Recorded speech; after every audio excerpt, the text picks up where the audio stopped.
Manonona ny fiadanan'i Jesosy Kristy ho an'ny tsirairay izay mpanaraka an'izao fandarana fanorenam-pinoana izao eto amin'ity MCTV mamitsika ity. Manonona ihany koa ny firarintso ary mamerina mandrakariva ny amin'ny tsara indrindra ao amin'i Jesosy ho antsika ao anatin'izao taona vaovao izao. Ary iopana ho amin'izay ny afatra satria ilaitsika ny famantsiana ra-panara amakivaky ity taona 2026 ity isika. Ary melohan'izany anefa mba tsy horenantsika amin'ny fahendren'olombelona dia andehantsika angataka ny fanahy masina ametraka an'izany eo ampelantanan'ny tompo. Hivavaka isika. Raha eo mankasitraka izay amin'ny anaran'i Jesosy misaotra anao izay ny amin'ny fahasoavana ny tombonandro izay omenao anay ao anatin'izao taona vaovao izao. Mitenena aminay dia ampahafantarao anay ny sitraponao mba hisehoany voninahitra ao mandritra ity taona ity. Misaotra sahady Andriamanitra. Amen. Ny tenin'Andriamanitra izay zaraina amintsika dia any amin'ny bokin'ny Exodosy. Bokin'ny Exodosy toko faha 7:40. Andiny faha 7:40 dia mivaky toy izao amin'ny anaran'i Jesosy manao hoe: Jehova hiady ho anareo fa ianareo kosa angina. Ary ho Jehova tamin'i Mosesy: nahoana no mitaraina amiko ianao? Lazao amin'ny zanak'Israely mba handroso izy. Ary angao ny tehinao dia injiro ambonin'ny ranomasina ny tananao, ka sarao ny rano dia andeha amaky eo afovoan'ny ranomasina mandeha ny tany maina ny zanak'Israely. Io teny io ry havana no entina ampiorenana ny finoantsika amakivaky izao taona 2026 zao.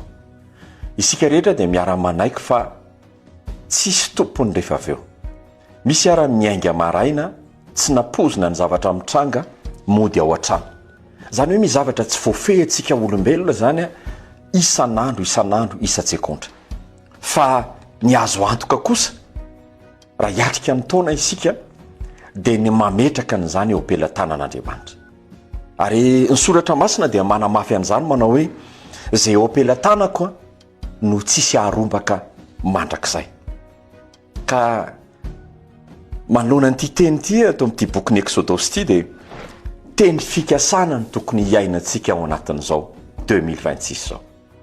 Isika kristianina, isika milaza manana finoana an Jesosy dia tokony miaina ary mihetsika manomboka ny taona amin'ny alalan'ny teny fikasan'Andriamanitra.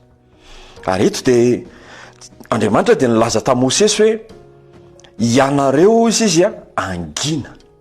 Afatra voalohany ry havana raha natrika taona vaovao isika mila amboarina ny vava. Mila kombona ny teny be dia be alohan'ny vavantsika. Za anao an'izao, za ohatran'izao, za ohatran'izao. Mety misy ady atrehanao raha amin'ity 2026 ity. Fa ny teny ambarako aminao voalohany amin'ny anaran'i Jesosy dia hoy ny voasoratra: ianareo angina fa izao no hiady ho anareo. Amin'ny fotoana amin'ny teny betsaka tsika dia tsy manan-kambara amintsika Andriamanitra. Nefa ny teny ambaran'Andriamanitra na ny teny fikasan'Andriamanitra no mamaritra ny fahombiazantsika. Ry havana, misy zavatra anankiray koa ity ambaran'ny teny soratra masina 10:20. Dia nilaza tamin'i Mosesy Andriamanitra satria efa tena nanenjika loatra ny Egyptianina. Ary eto Egyptianina reto dia tena hamono ny tanjony. Dia hoy ny voasoratra hoe: nahoana ozy izy no mitaraina amiko ianao? Lazao amin'ny zanak'Israely mba handroso izy. Ry havana, ny taona 2026 koa dia tsy taona fiainaenana, tsy fiherikerena, tsy fametram-panontaniana, fa amin'ny fotoana ianao mahazo teny avy amin'Andriamanitra mandroso fotsiny. Ny ady rehetra dia an'Andriamanitra. Ny fahatanterahany zavatra rehetra dia an'Andriamanitra. Ny fikasana rehetra, ny tsara rehetra dia ho tanterahany aminao, fa ianao kosa ny angatahany mandroso. Mandroso amin'ny fanompona, mandroso amin'ny fivavahana, mandroso amin'ny fahalalana, mandroso amin'ny fanaovana zavatra tsara, mandroso amin'ny zava-panahy, mandroso amin'ny fahadiovana. Araka ny voalaza amin'ny bokin'ny Apokalipsy manao hoe: izay masina dia aoka izy hiamasina hatrany. Izay madio aoka izy hadio hatrany. Zany hoe raha efa nadio ianao 2026 efa mba ny zavatra namboarinao amin'ny tsara dia mitohiza amin'ny tsara amin'ny 2026.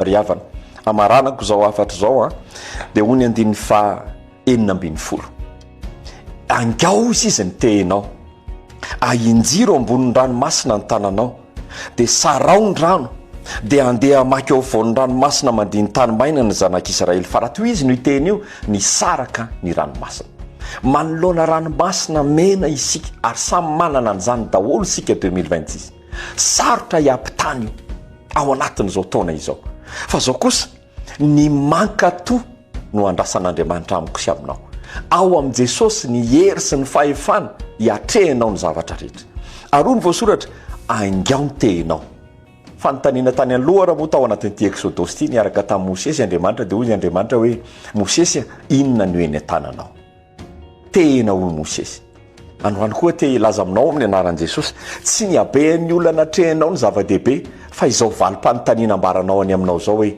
inona no any aminao iza no ao anatinao fa zay no mamaritra ny fandresentsika misy Jesosy ve ao anatinao misy tenin'Andriamanitra ve ao anatinao fa zay ihany no antoka andresenao zay ihany no antoka andresenao ny fakapanahy zay ihany no antoka andresenao ny zavatsarotra rehetra misy ranomasina mena tsy maintsy lalovantsika fa tsy saraka io raha tsy voafaritra tsara ny any anatinao ny any anatinao dia tokony ho Jesosy manomboka taona vaovao feno Jesosy any anatinao ary io ny tahotra ary io ny fiherikerehana ary io ny fametrahana fanontaniana etseroa fa feno Jesosy any anatinao satria izay ny tena harena sy fandresena ho atsika voninahitra ho an'Andriamanitra ireryany pasteur Andrantomahenina no niaraka tamintsika tamin'ity fandarana fanorenam-pinoana eto amin'ny MCTV finaritra daholo